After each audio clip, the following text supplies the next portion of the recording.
Hello, everybody, and welcome to Taking Control, the ADHD podcast on rashpixel.fm. I'm Pete Wright, and I am here, as always, with Nikki Kinzer. Hello, Pete. Hello, Nikki. How are you? Good. How are you? Great. Are you really great? Yes. You have reason to be great. Oh, no. It's such a big day here at the ADHD podcast. We've got a new thing to bring to the world. Before we do that, head over to takecontroladhd.com and get to know us a little bit better. You can listen to the show right there on the website or subscribe to our mailing list right there on the homepage. Get an email with the latest episode each week. And as always, you can connect with us on Twitter or Facebook at Take Control ADHD and call us at 503-664-48DD. We would love to get your voice and your thoughts and your questions on this very show. Okay, Nikki, here it is.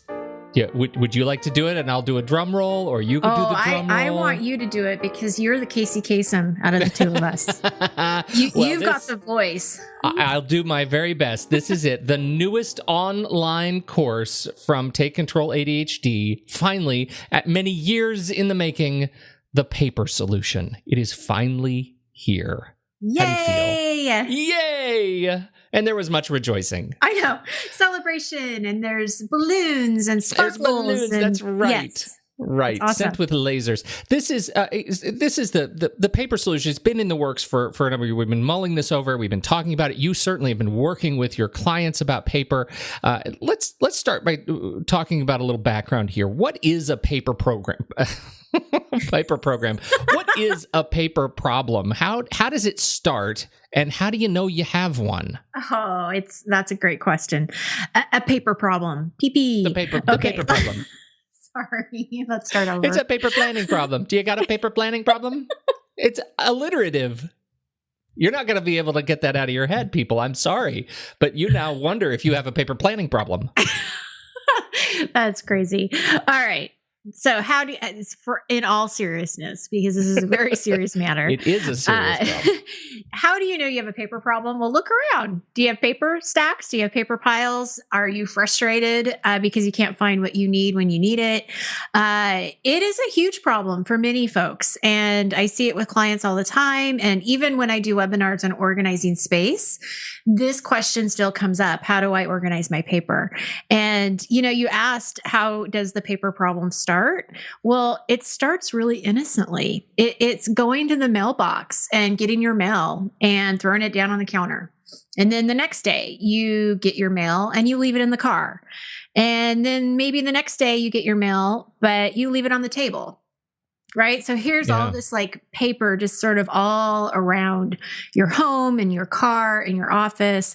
And before you know it, it is surrounding you, in stacks and piles and bins. And then you realize that you forgot to pay a bill. So you're scrambling and you're trying to find it. You can't find it. This has happened to me before where my kid comes to me and says, okay, I need my permission slip. I'm like, your permission slip? What permission slip? Yeah. And you can't find the permission slip. So you're trying to find that. Or, maybe you missed a party because you lost the invitation and you didn't remember it. So, these are the things that can happen when your paper is not organized or in front of you in a way that you need it to be. And it's a huge deal. I mean, I'm sure there's a lot of people out there nodding their head right now thinking, yeah, that's me. It's Yeah, I mean, I think I have a quick solution, which I think will help a lot of people. Stop checking your mail. Right. Just completely. Just stop going to the mailbox. It's still coming. Your paper problem goes away. No, but can I just tell you one thing? This is the free tip that I just realized I do and didn't even know I was doing it. We rearranged our recycle bin outside, right? The main recycle bin that they pick up every other week. And I don't know, I know a lot of people are not like us. We actually have to walk across the street to our community mailbox. And so, there's like 8 mailboxes in our little stand and they've got one every couple of blocks. I know a lot of people get their mail right to their house. I don't know, what's your mail situation? Oh, we have to walk down the street and go pick it up. And I mean, you got to go pick it up. Yeah. For us, it's pretty convenient. It's right across the street. We happen to be really central to our mailbox. And one of the nice things about it, I didn't even realize that I was doing this, is I have to pass my home recycle bin on my way back into the house with the mail. And I have started recycling before it even gets into the house. Oh, that's such a great idea. Right? Everybody there's a take free note tip. of that. Take note of that. Yes. Yeah, if it doesn't come in the house, it becomes even less of a problem. So that I didn't even know I did that. I'm sorry to interject. You have such a plan here for this conversation, but I got kind of excited. I feel like I'm ahead of the program. Well, it's a great tip, and it's one that I haven't offered. So yeah, I think that's a fantastic idea. So everybody move your recycle can closer to where you come in. I'm just going to take it across the street and put it right next to the mailbox so everybody can use it. Everybody would love that. It's like the neighborhood recycle mail bin. Yeah, that's it. Exactly. It's the neighborhood recycler. Anyway, let's talk more about paper clutter once it's in the house. What is the problem here? Well, the other problem is it's mental clutter, right? We know that when our spaces are unorganized, it affects us mentally. Well, it's the same thing with paper because we're constantly worried that we're forgetting about something. We're constantly fearing that, what am I forgetting? What did I lose? What do I not know that I should be knowing about? All of those things kind of come into our minds. And we look at the piles and many of us feel very defeated because we don't know what to do about them. We know we have to do something, but we're not sure. It's overwhelming. It's boring. Who likes to go through their paper, really? I mean, it's annoying. All of these things happen to us. And it's annoying and scary, right? Well, I mean, it's a scary thing because you may uncover, oh my goodness, there was this insurance statement that I feel emotionally better off not knowing. You're not better off not knowing. Right. Oh, exactly. And that's what you're fearing is, what did I miss? Yeah. Yeah, definitely. And I'll tell you, one of the biggest mistakes that I see with people when they attempt to organize their paper is they don't have a very clear plan on how they're going to do it. And I almost look at it like, think about driving to a friend's new house. So your friend just bought a new house and you don't have directions on how to get to the house. You kind of know where they live, like the general neighborhood and area, but not really. So you're driving around a lot, right? Maybe you're making some progress. You might be getting closer to the house, but you may or may not get there. You're going to have to probably call and get very clear directions. And it's the same thing with paper. When people attack paper or they try to attack their paper piles without a plan, that's what happens is they're looking at their short-term goals, but they're not looking at the long-term goal. So they see the pile on the counter and they're frustrated. So they just go ahead and start tackling it. They start going through it, recycling, putting things in the recycle bin, but then they're not really sure what to do next. And so they just sort of stop. Well, it tends to be, I think, in my experience, when I do that, it's because my intention for the short-term goal is to clear the space, right? It's not to actually do anything with what's in the paper.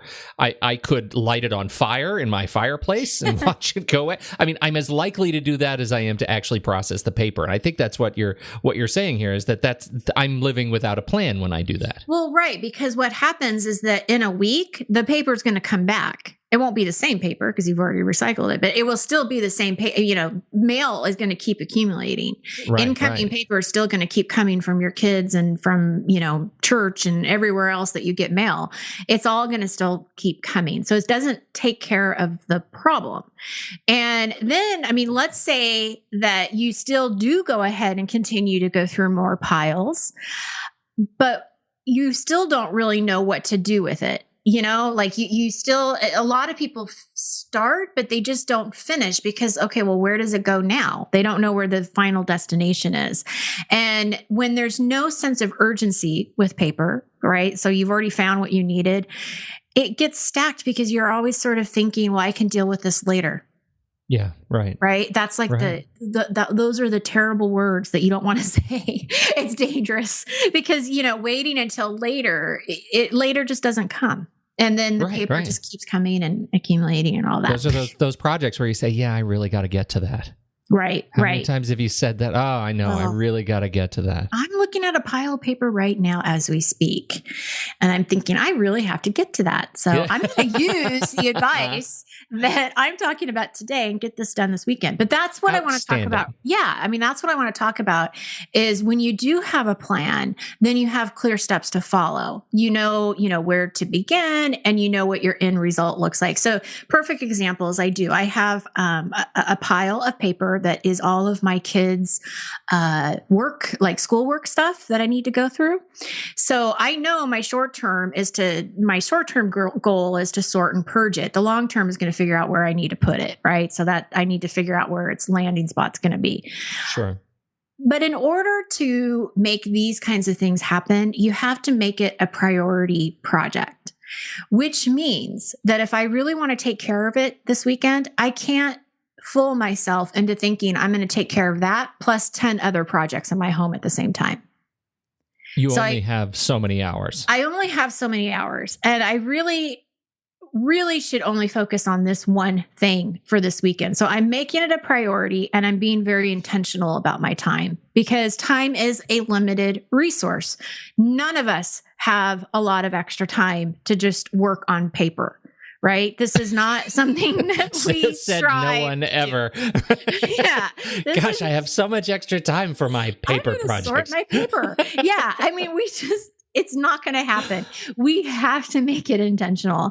And there are some things that you can do to make that happen. One of the things that I recommend in the online course is that you write down what makes this project important to you. How is your life going to be impacted if you could really trust that your paper is indeed where it's supposed to be, that you can find it when you need it, that the permission slip isn't this like really stressful 15 minutes, of your life trying to find it, that, oh, look, it's right here. Yeah. Let me sign this for you. How is that going to help you? And post that somewhere while you're going through this project. Now I have a small pile of paper. Now I know that most people who are going to be buying this course and listening to this podcast probably have more than just this small. I mean, you have to really look at it as a big project. And so it is going to be an ongoing thing. You may want to schedule a consistent time where you can work on your paper, whether it be 15 minutes a day, or maybe it's the same day and time per week. So you have a half hour sketched out to just work on paper. Those are the ways that you can make your time more intentional, get this project done. And, the other thing that I want to tell people is try to make it as fun as you can. When you live with ADHD, the last thing you want to do is a boring project, right? I mean, we don't want to do boring. I totally get that.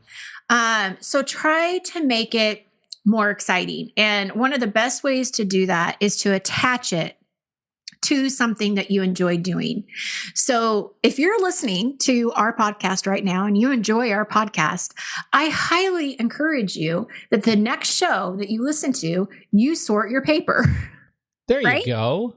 Yeah. Just take a little handful and listen to Pete and I talk about whatever we're going to talk about next. Start sorting. I was going to say, I think we're going to have a guest soon. Casey Dixon is going to be returning. So we like Casey. Yes, so this is a great opportunity. Sort your paper with Casey and Pete and Nikki. Yeah, absolutely. If you have a favorite TV show, make that be something you can associate the paper with, so it's not such a bad thing. Right. Yeah, right. So these are kind of some of the things you can do to keep it in front of you. But the real point here is you got to make it a priority. You got to be intentional and you have to have a plan. And that is where the paper solution comes in. It is your plan. It's your step-by-step guide on how to get this not only started, but finished.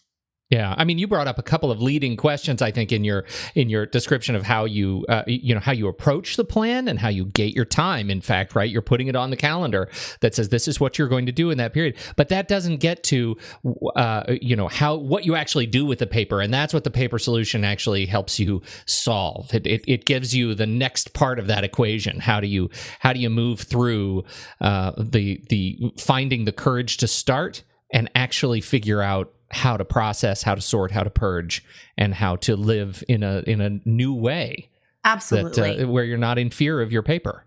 Well, and I just want to highlight the word courage. I mean, I think that's a huge thing that we need to acknowledge is that anytime we see something that we want to improve or make better or do something that's going to, help us and the ones around us, that takes courage. It takes courage to say, hey, I need some help with this. I can't do it on my own. I've tried and it just doesn't seem to stick. And so I think recognizing that it's a big deal for someone to buy a course like this or any other course that you might buy on anything to say, I want this for myself. I'm going to do this for myself and be able to take action on it and see the results and live the results and the benefits. We should add, and I want to make sure just in terms of a frequently asked question element, sure. that this is not a course that is designed to help you necessarily or specifically go paperless or manage your filing cabinet. No, it's not. I mean, I think that there are times where I will talk about, okay, if you want to keep this in a physical file, great. Or there's this other option of going paperless. So I definitely touch both pieces, but it's really more bigger than that. It's just about finding what you need when you need it. And so we are really getting clear about what paper you need and getting rid of the clutter that you don't need so that you can find that paper easier. It goes back to trusting where your stuff is, where your paper is. What do you need? What don't you need? It really doesn't matter if you go paperless or not, or if you do a combination. And that's what I encourage. I mean, do what you're comfortable with. However, I am very pleased to embrace the paperless lifestyle with you, Pete Wright, because you are part of this program. I mean, we have 3 modules, bonus modules, that are dedicated to paperless tools and how to get started in the process. Because even myself have found, I have found in the last probably year, have really embraced this paperless idea, and I'm not scared of it anymore. And so I'm really actually quite comfortable talking about that. Whereas before I wasn't very comfortable. So I mean, I don't know if I answered your question, but you did. I think that's I just want to, pile on a little bit that this is whether you choose to have a digital system or a physical system, what this program is about is the system. Right. We're not talking about not making recommendations on a specific, set of tools. No. The demonstration we give in the paperless system is really how to set up Nikki's paper solution, paper process digitally. And so if you embrace those tools and technologies, then you have a way to implement what Nikki's talking about digitally. And so you can go either way with this program. Don't feel like it locks you into one particular process. No. And I think the other thing I want to be really clear about that too, is that it doesn't even lock you into my process. Like, how do I explain this? I give you ideas and I give you suggestions, but it's not with the intention of this is the only way to do it, or this is how you have to set it up. There's a lot of flexibility and room there to make it the way that you need to make it. And so it's not every single possible solution on how to organize your paper, because there's just too many of them. Sure. I'm going with what I feel is an ADHD-friendly solution, and one that I've seen work, with myself and with my clients.